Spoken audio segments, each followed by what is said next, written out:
দেখুন, 1960-এর দশকে প্রথম কে চাঁদে মানুষ প্রেরণ করতে পারবে তা নিয়ে সাবেক সোভিয়েত ইউনিয়ন এবং যুক্তরাষ্ট্রের মধ্যে যে প্রতিযোগিতা শুরু হয়েছিল, বর্তমানে চীন এবং যুক্তরাষ্ট্রের মধ্যে সেই প্রতিযোগিতা শুরু হয়ে গেছে।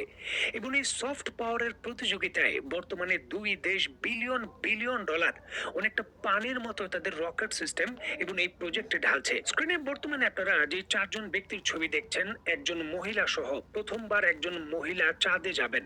এই চারজন মানুষই কিন্তু চাঁদে যাচ্ছেন নাসার রকেটে করে, যেখানে একজন নাগরিক কানাডার রয়েছেন। এবং যুক্তরাষ্ট্রের পক্ষ থেকে নিশ্চিত করা হয়েছে স্পেস এক্স এবং নাসার যৌথভাবে তৈরিকৃত যে অ্যাটিমিস 2 রকেট রয়েছে, সেটা বর্তমানে শেষ পরীক্ষা নিরীক্ষা করা হচ্ছে এবং সম্ভাব্য ফেব্রুয়ারির 6 থেকে 11 তারিখের মধ্যেই এটি উৎক্ষেপণ করা হবে এবং এটি সরাসরি এই চারজন নাবিকদের নিয়ে চলে যাবেন চাঁদের দিকে।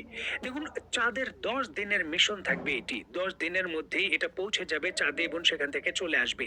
এই 10 দিনের ভেতর চাঁদের কাছে গিয়ে এই চারজন ক্রু চাঁদে এবার ল্যান্ডিং করবেন না, তারা চাঁদের আশেপাশে ঘুরে পর্যবেক্ষণ করবেন এবং নিখুঁতভাবে দেখতে চেষ্টা করবেন কোথায় ল্যান্ডিং সম্ভব এবং ল্যান্ডিং এর প্রক্রিয়ার প্রাথমিক যে প্রস্তুতি সেটা সম্পন্ন করা হবে 2027 সালের একেবারে প্রথম দিকেই চাঁদে তারা অবতরণ করবেন। দেখুন, এই মিশনটি খুবই গুরুত্বপূর্ণ, কারণ যুক্তরাষ্ট্র প্রথমবারের মতো তাদের এই লুনা ল্যান্ডারের মাধ্যমে তাদের নাবিকদের দক্ষিণ মেরু অঞ্চল, মানে চাঁদের যে দক্ষিণ মেরু রয়েছে সেখানে প্রথমবার মানুষ প্রেরণ করছেন, যেখানে জল এবং বরফ পাওয়ার সম্ভাবনা রয়েছে।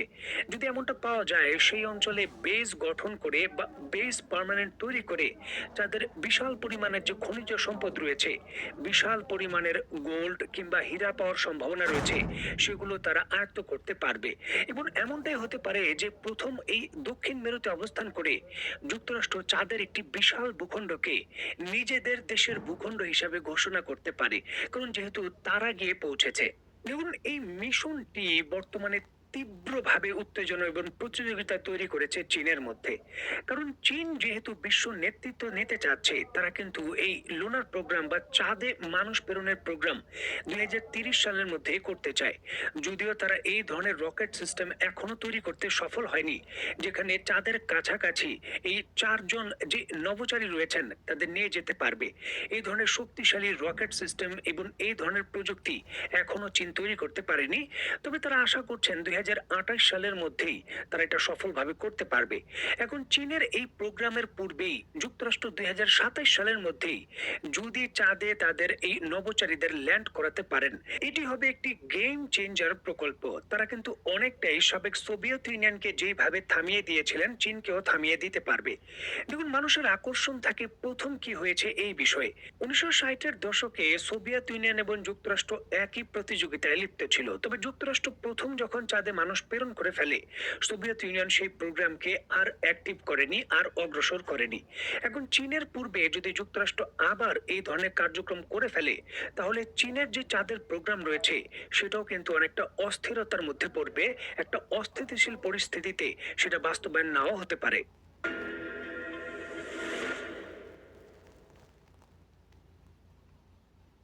2001 সালের দিকে যখন আন্তর্জাতিক স্পেস স্টেশন তৈরি হয়, যুক্তরাষ্ট্র, রাশিয়া যুক্ত হয় এবং পৃথিবীর আরো কয়েকটি দেশকে আমন্ত্রণ জানানো হয়, তখন চীন আন্তর্জাতিক স্পেস স্টেশনে সেই প্রোগ্রামে যুক্ত হতে চেয়েছিল।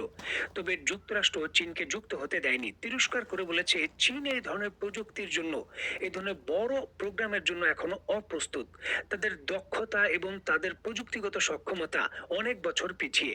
চীন কিন্তু সেই অপমান ভুলে যায়নি। আজকের বাস্তবতা হলো যে স্পেস স্টেশনের যেই ব্যবহারিক উপযোগিতা রয়েছে, সেটা আগামী 2-1 বছরের মধ্যেই শেষ হয়ে যাবে। তবে চীন তার নিজস্ব একক ক্ষমতায় নিজের স্পেস স্টেশন তৈরি করে ফেলেছে এবং সেখানে নিয়মিত কাজ করছে তাদের নভোচারীরা এবং সেটা আরো বড় হচ্ছে। বর্তমান পৃথিবীতে চীনই হলো একমাত্র দেশ যারা একক ভিত্তিতে একা স্পেস স্টেশনের মালিক, মহাশূন্যে যেটা কাজ করছে।